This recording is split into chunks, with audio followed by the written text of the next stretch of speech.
Alors, votre question me rappelle une citation du célèbre Ratzel.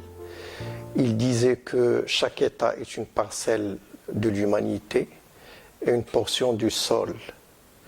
Le Maroc a toujours été une partie de l'humanité africaine, si vous voulez, de ce tissu humain africain. Et aussi, le Maroc, aucune puissance ne peut bien sûr le priver de cette situation géographique, le nord-ouest africain.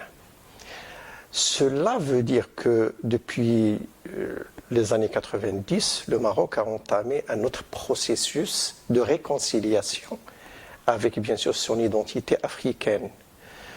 Il faut dire qu'avant le Maroc pratiquait une certaine doctrine de Hallstein à l'échelle internationale.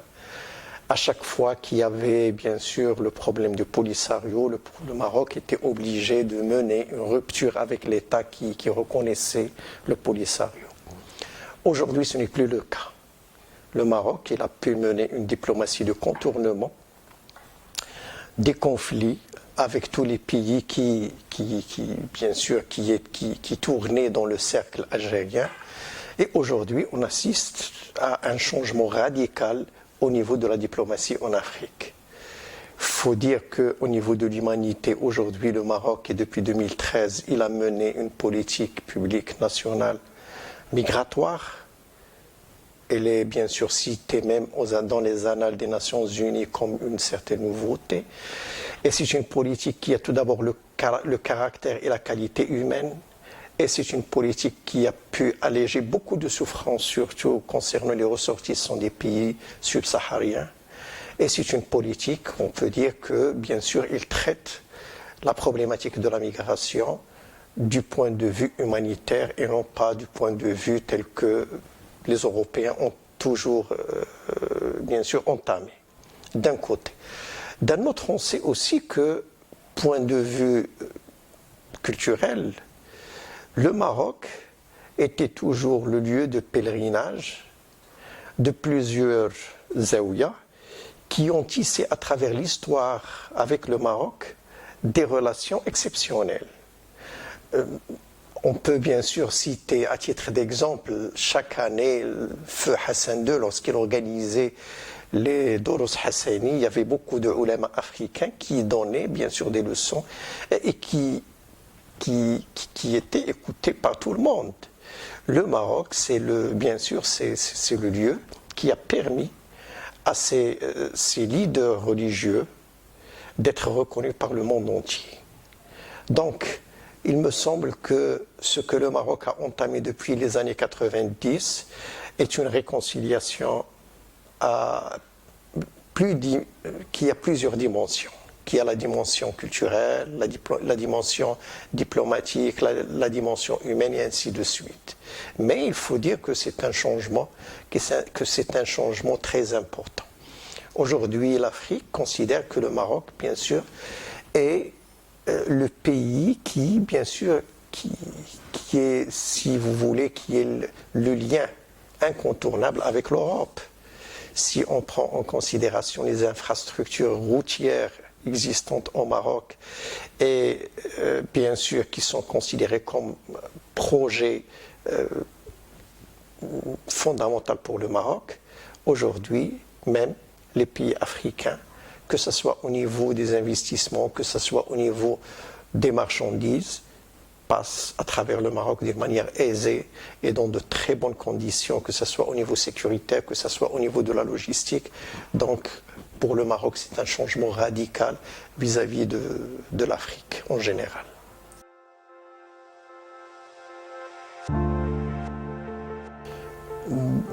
Il me semble tout d'abord que c'est une diplomatie efficace. Parce que quand on parle de diplomatie, il faut bien sûr mettre à l'évidence certains indicateurs. Aujourd'hui, on ne peut évaluer la diplomatie marocaine qu'à travers certains indicateurs. Parmi ces indicateurs que je considère vraiment signifiants, c'est qu'on avait en Afrique à peu près 26 pays qui reconnaissaient le RAST. Aujourd'hui, il y a presque plus qu'une dizaine de pays qui ont, bien sûr, entamé un autre processus, c'est-à-dire qui ne reconnaissent plus le Polisario en tant que le représentant du peuple sahraoui. Ça, c'est très important. La deuxième des choses, et malgré que beaucoup de spécialistes ne donnent pas à cette action beaucoup d'importance, c'est la motion que 28 pays africains ont présentée à l'OUA pour exclure la race de l'Union africaine. Bien sûr, 28 pays, c'est insuffisant, mais c'est un début. C'est un début. La troisième des choses, c'est que grâce à la diplomatie marocaine aujourd'hui, il y a beaucoup d'États qui ont découvert qu'ils ont été victimes d'un mensonge. Et ça, c'est très important, parce que beaucoup d'États croyaient que le Polisario est vraiment un État, et il y avait même des pays africains qui croyaient que le Polisario existait sur le territoire marocain. Alors, à travers la diplomatie marocaine, aujourd'hui, beaucoup de monde, beaucoup de pays, beaucoup de responsables ont commencé à découvrir que la race, c'est bien sûr c'est des camps installés sur le territoire algérien, c'est bien sûr une propagande qui a faussé le jeu et qui, bien sûr, qui a désinformé les Africains. Il faut dire aussi qu'il y a beaucoup de choses qui ont changé en Afrique. Beaucoup de pouvoirs qui étaient soumis à l'Algérie n'existent plus aujourd'hui. Donc ça, c'est des indicateurs très importants. L'autre indicateur, c'est que la diplomatie marocaine aujourd'hui, bien sûr, a pu mettre sur place une stratégie de contournement. Donc, ce n'est plus la doctrine de Hallstein qui existe aujourd'hui dans les relations entre le Maroc et les autres pays, mais c'est une stratégie de contournement. D'accord, on laisse de côté le conflit du territoire, on laisse de côté, bien sûr, la thèse algérienne, et on cherche tout d'abord le bilatéral pour le bien des peuples, pour le bien des pays. Et cette stratégie-là a commencé, bien sûr, à donner ses fruits. Et je crois que dans la prochaine décennie, beaucoup de pays africains vont prendre d'une manière définitive une décision d'exclure la race de l'Union africaine, parce que c'est une existence qui n'est pas du tout conforme, que ce soit avec la tradition africaine, que ce soit avec le droit international. Et je peux même dire que c'est un mensonge que beaucoup de pays africains ont croyé. Ce n'est plus le cas aujourd'hui, et grâce à la diplomatie marocaine, beaucoup de choses vont changer. On commence bien sûr à changer, et ils continueront dans cette perspective-là.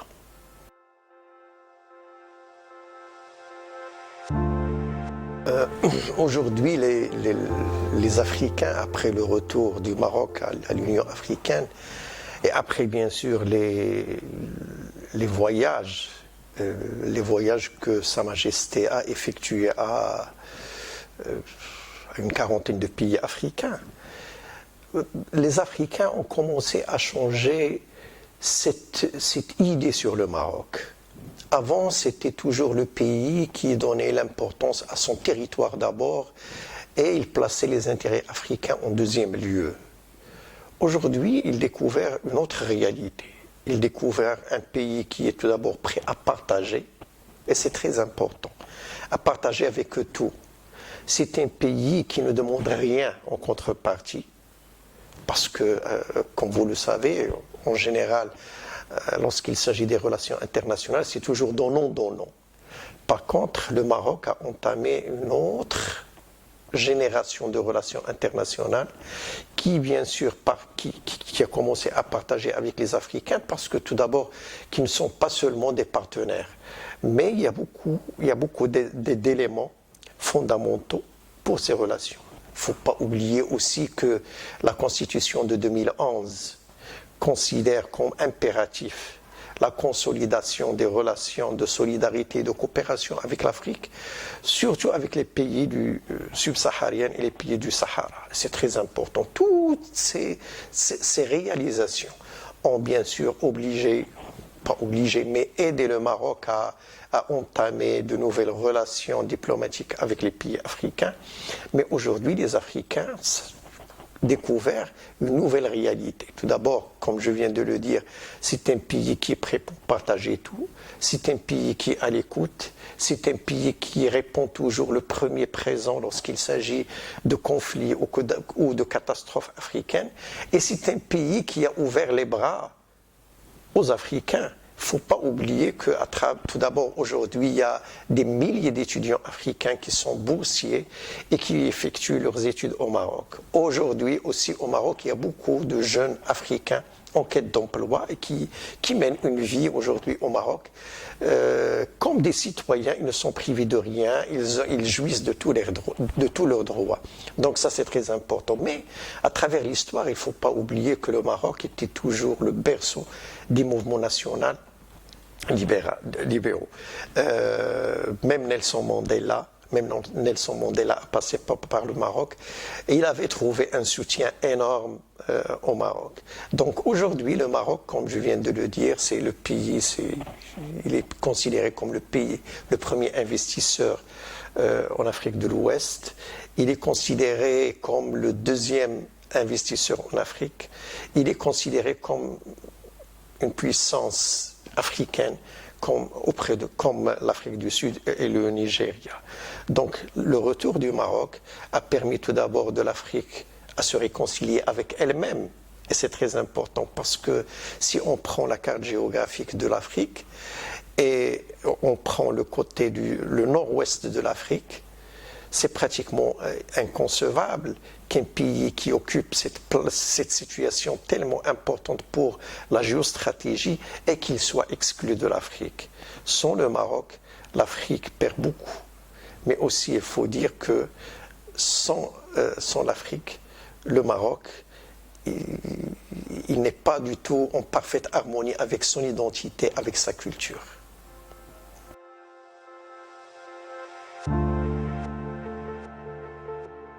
Avant de répondre, permettez-moi de vous dire que lorsqu'il s'agit de consulat, en général, la pratique des États, lorsqu'ils ouvrent un consulat dans un territoire, c'est pour placer leur administration publique dans un territoire.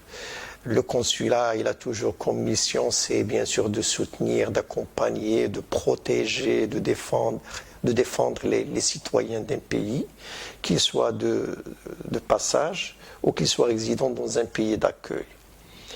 Aujourd'hui, en ce qui concerne les Africains, ils savent pertinemment bien, après le retour du Maroc, que le sud du Maroc va connaître beaucoup de changements, que ce soit au niveau des investissements, que ce soit au niveau du changement socio-économique. Et ils savent parfaitement bien qu'il est temps d'anticiper les choses. C'est-à-dire, il faut que, bien sûr, des consulats s'installent pour tout d'abord faciliter la vie aux ressortissants de ces pays qui sont installés aujourd'hui ou qui sont de passage et qui vont s'installer encore dans le futur. Il ne faut pas oublier, si on veut comparer les choses, le changement fondamental qu'a mené le port Tanger-Med au nord du Maroc, que ce soit au niveau des investissements, que ce soit au niveau de l'emploi. La même chose va s'opérer au sud lorsque le port de Dakhla sera opérationnel. Donc c'est un changement fondamental qui sera bénéfique pour les pays africains, qui sera bénéfique aussi pour les pays limitrophes de l'Atlantique et pour le monde entier. Donc les pays qui ont ce sens d'anticipation des choses, ils sont déjà commencés à s'installer dans les zones du Sud, tout d'abord pour être présents et pour bénéficier de ces grands changements qui seront opérés dans le futur prochain en Afrique. Et je dois même dire que même les États-Unis aujourd'hui, on sait parfaitement bien que les Américains sont parmi les plus grands investisseurs dans le monde entier. Aujourd'hui, les Américains considèrent que la zone sud, les provinces sud du Maroc sont bien sûr un territoire prometteur sur le plan de l'investissement. Et bien sûr, on va assister dans le futur prochain à une installation précoce des investisseurs, surtout américains, mais il ne faut pas oublier que les Africains sont là, parce que sans les Africains, aucun investissement ne peut se passer d'une manière facile. L'Afrique, aujourd'hui, elle a une démographie jeune, des cadres qualifiés, si vous voulez, des gens qui sont capables de parler de toutes les langues. Ils sont prêts à participer à un investissement autre. Il ne faut pas oublier une autre chose, c'est que le Maroc, depuis longtemps, il est considéré comme le représentant d'un islam aussi modéré. Et d'un islam modéré, c'est-à-dire aujourd'hui sa présence en Afrique en tant que pays, pour assister certains pays surtout qui souffrent du phénomène du terrorisme Boko Haram. Alors ces pays-là, bien sûr, ils ont installé leur consulat tout d'abord pour bénéficier de ce changement que connaît le Maroc, mais aussi pour bénéficier de cette vision que représente le Maroc et qui présente au monde entier, que ce soit au niveau culturel, que ce soit au niveau économique et même au niveau politique.